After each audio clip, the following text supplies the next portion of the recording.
Hey everyone, and welcome to RPG Horror Stories with DnD Doge. What happens when you try to put together a Vampire the Masquerade game, but the other players simp over an actual Dominatrix? Well, we're about to find out. To the story.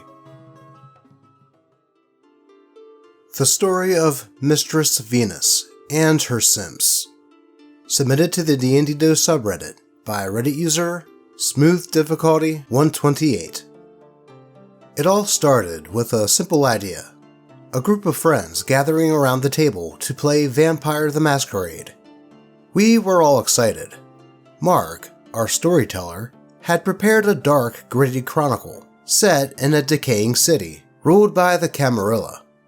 Bruno, playing a Bruja street gangster, was ready to cause some chaos. Rose, our Malkavian seer, promised to bring her signature brand of eerie insight. And then there was me, playing a Tremere, the Book's blood mage who always had a plan. It was going to be fun. Or so I thought. Then, Rose suggested we invite her distant acquaintance, Venus. "She's into role-playing," Rose said. "She'll fit right in." So we agreed, not knowing what we were in for. From the moment Venus walked in, it was clear that she was different.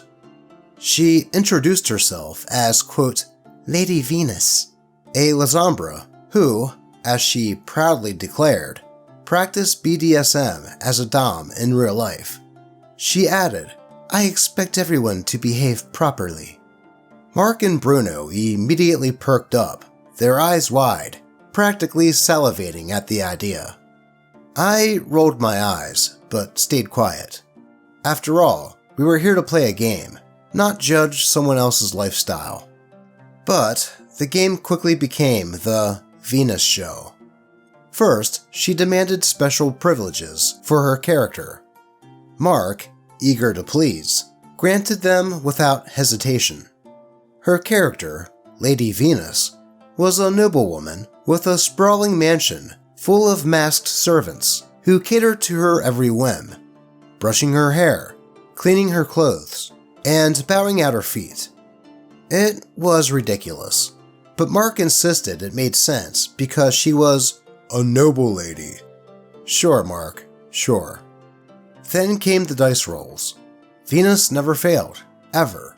Whether it was seducing an NPC, intimidating a rival, or outsmarting the prince of the local Camarilla, she always had advantage, if not an automatic success. And if, by some miracle, she did roll poorly, Mark allowed her to re-roll until she succeeded. "It's logical for her character," he explained. "She's wise and always in control. She wouldn't fail at something like this." Meanwhile, I was constantly grilled by Mark. Every time my Tremere tried to do something, like cast a ritual, gather information, or even just talk to an NPC, Mark demanded that I explain how and why my character knew what he was doing. "That sounds like metagaming," he'd say, narrowing his eyes. If my actions had even the slightest chance of taking the spotlight from Venus, Mark would shut me down. "Your character wouldn't know that," he'd say. Or, "That doesn't make sense for your background." Mark even got upset when I, out of character, called her simply Venus instead of Lady Venus. He insisted on treating her with the same reverence in and out of game. Bruno, who started the game as an independent Bruja rebel who, quote, didn't take orders from anyone, quickly became Venus's loyal servant, defending her at every turn. Rose, out of character, was all smiles and giggles with Venus, acting like no one else at the table mattered. The final straw came during a session where we were supposed to investigate a mysterious cult. Lady Venus, of course, took charge. She declared that her character had already deduced the cult's plans and knew exactly where their hideout was. When I asked how, Mark simply said, "She's just that smart. Roll with it." I tried to argue that my Tremere with his knowledge of occult rituals, should at least have a chance to contribute. But Mark shut me down. "Stop being so jealous," he said. "You're just mad because Lady Venus is a better player than you." At that point, I snapped. "This isn't a game anymore," I said. "This is just everyone fawning over Venus, while I get treated like crap." So I packed up my dice and left the table. Now I'm left wondering, was I the a-hole? Was I wrong to call out the blatant favoritism in metagaming? Or was I just being a sore loser? Please tell me, am I the a-hole? Well, first, I would say that OP is not the a-hole in any way here. OP was playing in a game that they started to not enjoy, and decided that no RPG was better than bad RPG. Granted, OP could have left with a little more tact, but I can understand the frustration that led to the little blow-up they had. Everyone in the group was obviously giving Lady Venus special treatment, and even making her into the central point of the game, especially if she never failed many rolls, and when she did, then Mark would let her reroll until she passed. Can't get more obvious than that. But then, making OP jump through hoops just to do simple things in the game was just another straw that broke the camel's back. It sounded like Lady Venus didn't quite separate her quote work life from real life, which just yells out narcissist to me, and she expected everyone around her to act like one of her clients. And unfortunately, the rest of the group catered to that sentiment when playing the game. I mean, just the fact that Mark yelled at OP for just calling her Venus instead of Lady Venus is super cringe. So while it sucks that her joining ruined the game for OP, leaving was the best option at that point. Hopefully, OP can find another game with new players that won't fawn over another player because of her profession. I have to say, that was a weird one. But let's move on to the next post, where a guy makes a Minecraft DnD One Shot, only to stroke his own ego. To the story. The DM made their own playground, and let us watch him build his sandcastle. By Reddit user Harmonic Turmoil. Been wondering for a while about whether or not to tell the story of a player whom I shall only refer to as toilet paper. Not because he takes people's crap, but because he has a bad habit of smearing it all over the place. He's had a lot of usual bad DM and player moments, glorifying himself, making his DMPCs broken builds that he probably got off Reddit, getting majorly upset if he can't do the cool power move sneak attack one shot that he planned. The door was torn off by another player, and the person they were fighting had full field of view of the door and the adjoining hallway, etc, etc. But then, there was the one shot. TP DM'd a Minecraft-themed one-shot about securing a fort or stronghold for some villager refugees whose village was attacked by the Ender Dragon, and finding 6 lightning rods to erect a magical lightning shield around the fort. Here are some key points of TP's one-shot, as he played a Genasi DMPC throughout the entire session. I joined the session a little later, meeting the characters outside the fort grounds. TP's character proceeded to roll for an investigation and find the key to the gates before anyone else. After heading inside, they found the water worm in a well. Before initiating combat, TP's character used Destroy Water at the 2nd level, claiming the worm's body was majority water and therefore subject to the spell, and insta-killed it. TP's character then climbed down the well, without using a check, to find a lightning rod that we needed, and climbed a rope back up with advantage, so no one would have to help them. Inside the fort, after finding a shield on the wall, another player inspected the shield and got a 15. Quote, "Nothing was wrong." So I grabbed it, and TP gave me 15 points of lightning damage, which his own character then healed 6 points of. The shield was then non-magical, with no advantages or other attributes. Upon seeing a worn-down mattress, I make a joke about taking the springs from it and attaching them to my shoes to jump higher. TP then tells me to roll a survival check, and I roll a nat 1. So he says the springs break my shoes, and my walking speed is now cut. I had to roll in place until I got them off, instead of risking damage from walking on rusty springs. After finding a box of blue rings worth 10 gold pieces each, TP's character announces that they roll Arcana and tells us that they are rings of lightning shield protection, and that we have to wear them and hand the rest out to the villagers so they can pass through the shield in the future. This was without telling any of us to roll for Arcana, or even implying that the rings were magical before his own character figured it all out. We encountered an Enderman as our final boss. It could hit for 20 damage at a time on our level 3 characters, but TP made sure to have it hit his own character the majority of the time to activate Hellish Rebuke and deal an extra 12 plus damage on top of his regular attacks, getting the final hit on the boss and making sure to clap his hands and whoop loudly each time he got a nat 20. Nat 20 rolls with his sessions were max damage times 2. In the end, we all got the fulfilling experience of watching the kid in the sandpit who wouldn't let anyone else near them, but would yell for everyone to come look at their sandcastle. Well, that analogy that OP gave seems pretty apt, as it sounds like TP designed the whole one-shot to just show off his broken and overpowered character build, with the illusion of actually playing D&D. Normally, I would say that this sounded like it was a bunch of kids playing, since it was a Minecraft One Shot. But then I remembered that Minecraft came out back in 2009, and yes, you're that old. I really don't have much more to say on this one, aside from maybe not have TP DM any more games.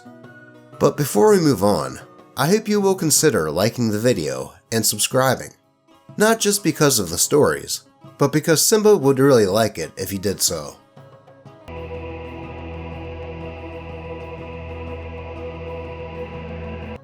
I would say that was pretty convincing. Also, there's the Buy Me a Coffee and Ko-Fi links in the description if you would like to help the channel out more. Speaking of which, I'd like to give a thanks to Jean Donnell, who donated and said, "Here's $5 for your kitties to have some treats, or for you to have a cup of coffee." So thank you, Jean. That will help out with the treat fund.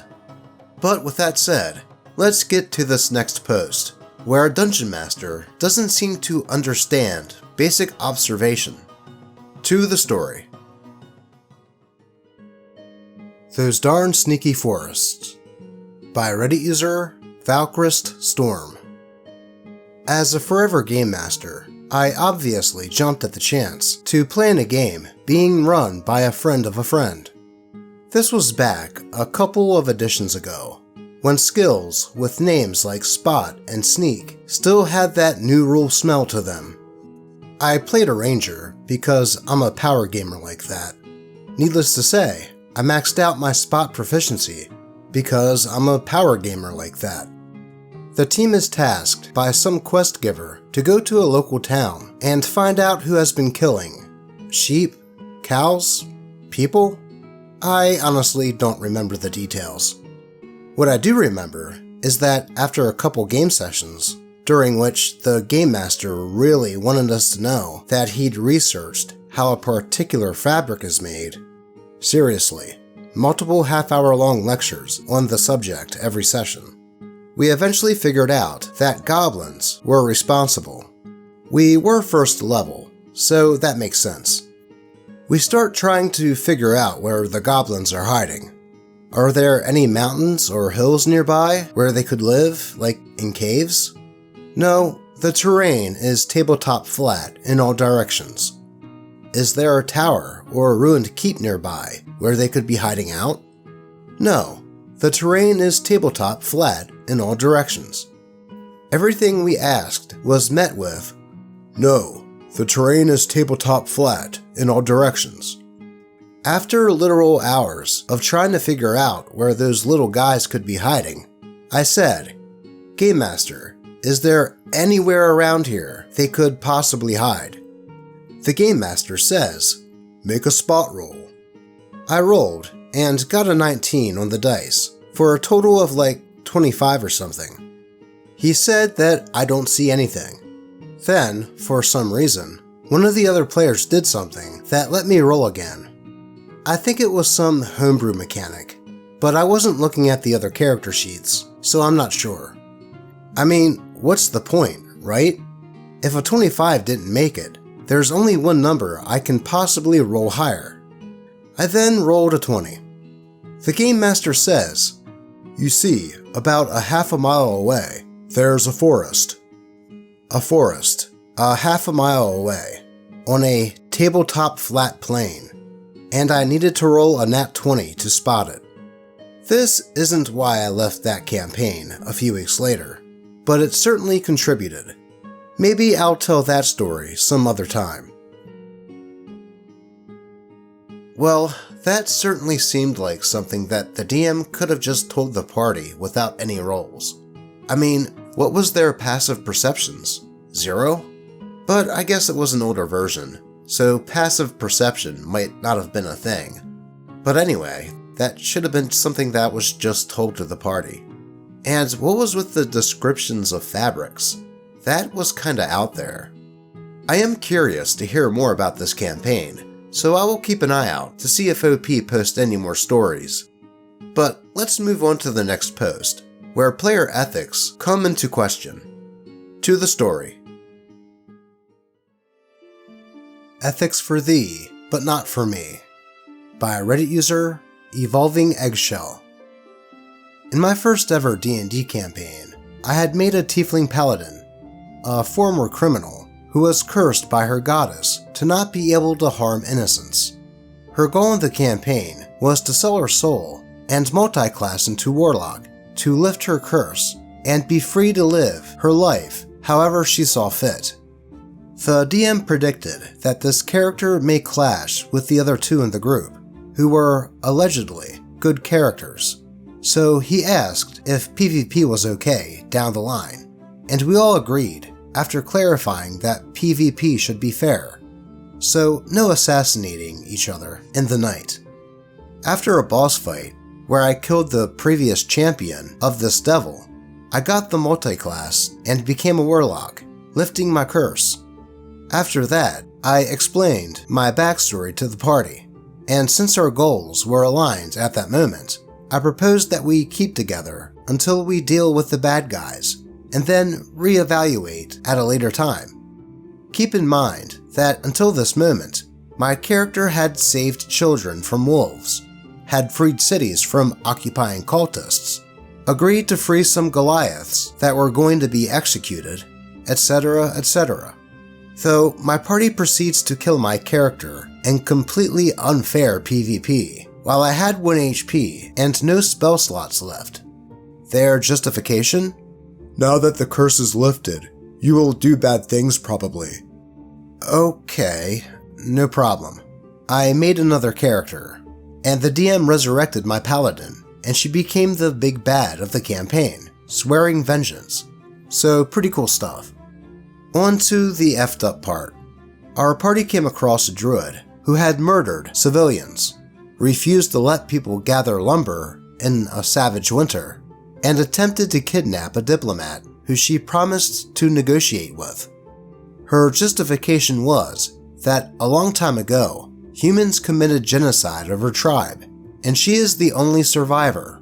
So now she hates humans and wanted to take revenge. Anyway, we defeat the druid, and the other two players started talking to her, explaining the situation with other quest lines, and asking her for help.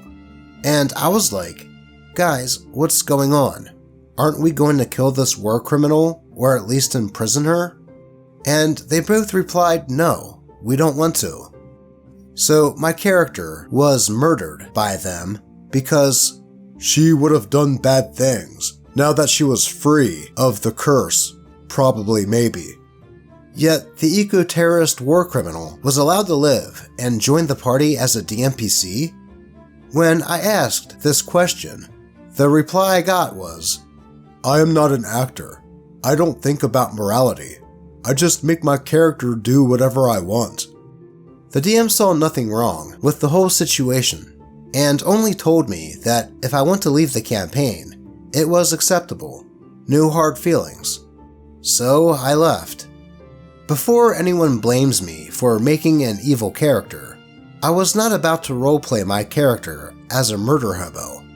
There was zero reason for my character to be murdered. Yeah, I would be a little peeved if that happened to me. I mean, at least the DM used OP's party members killing their character as a plot hook and made OP's old character into a BBEG. But you would think that if the party came across someone that did worse things than OP's old character did, that they would hold to their ethics and do the same to them. So when they actually brought the character on as a DMPC, I would have questioned that too. And with the one player saying that he just played his character the way he felt like, it sounds like he was the murder hobo here, just under the guise of being a good character. So I don't blame OP at all for leaving after that. I mean, talk about double standards. Anyway, let's get to today's final story, where a dungeon master kinda pulls an unfair move on his players. To the story. It Was All an Illusion by Reddit user Alistair Soren. This took place a few years ago, and I don't know if the DM meant for that session to go the way it did, but it basically ended the campaign on the spot. Important characters: the DM, the fighter, me, and the rogue. Our party received a tip that an important town had been overrun by undead. Of course, we went to investigate and saw the tip was seemingly true. We enter the town and start trying to sneak our way past large numbers of undead. Only our rogue rolled decent, so of course, we were spotted and initiative was rolled. The very first group of undead that we fight has 3 Bodax, a couple of ghasts, and a few zombies for good measure. Not great for us, but winnable if we play smart and use our surroundings to our advantage. Me and Rogue immediately duck into a nearby hut, 15 by 15 on the inside. I specify before stepping into the hut that I want to look inside to check to see if anything is in there, and the DM says that I don't see anything. The interior is dark, and my character has dark vision. This will become important in a second. My fighter was melee focused, but my character discerned that the undead had some dangerous abilities if they got too close, so he wasn't about to let himself get surrounded and destroyed by those ghasts and Bodax. The party is struggling to put down these bulky undead, and we finally start making some headway, when, out of nowhere, the DM says there is now a Nightwalker in the hut with me and Rogue. A Nightwalker? You mean a challenge rating 20 creature that destroys your soul when it kills you? Yeah. Apparently my character didn't see it, because it could become invisible in total darkness, but that failed to take into account that the creature wouldn't be able to physically fit in that hut. Suffice to say, me and Rogue both die and have our souls destroyed, and the DM ends the session. I ask the DM what exactly we were supposed to do to avoid death there, and his response? "Oh, it's all an illusion. There's, insert random item, in the center of the city, generating an illusion over the whole place." This illusion was not hinted at, in or out of character, in any way. Our characters had no way to know that this was an illusion. This left me and Rogue more than a bit disgruntled, and I'd be lying if I said that we didn't have a hand in the campaign ending. But yeah, rant over. Yeah, I would have to agree with OP that sticking a Nightwalker in that hut was a bit much. Like OP said, a creature that large wouldn't really be able to fit in that tight of a space. And when looking at the stat block of the creature, I didn't see any mention of it being totally invisible in total darkness, so OP's character should have been able to see it, in my opinion. And that isn't even covering that, apparently, all of the monsters were illusions. So how would the Nightwalker even be able to kill OP and Rogue, and make it so they can't be resurrected, let alone even hurt the party at all? This sounds like a DM wanted to challenge his players, but overshot the encounter's difficulty a bit, then came up with the illusion thing at the end. It is a shame that this had a hand in causing the game to fall apart. As with any tabletop RPG, the DM could have narratively retconned things to make it that OP and Rogue didn't die, which might have been what he was going for. But who knows? What do you guys think on this one? Was the DM fair to put that Nightwalker in that small hut and make it be invisible? Or do you think that the DM may have overdone it a bit? I would love to hear your opinions. But that is all I have for you today. As always, I appreciate all of you, and I hope that your games remain horror story free. Until next time.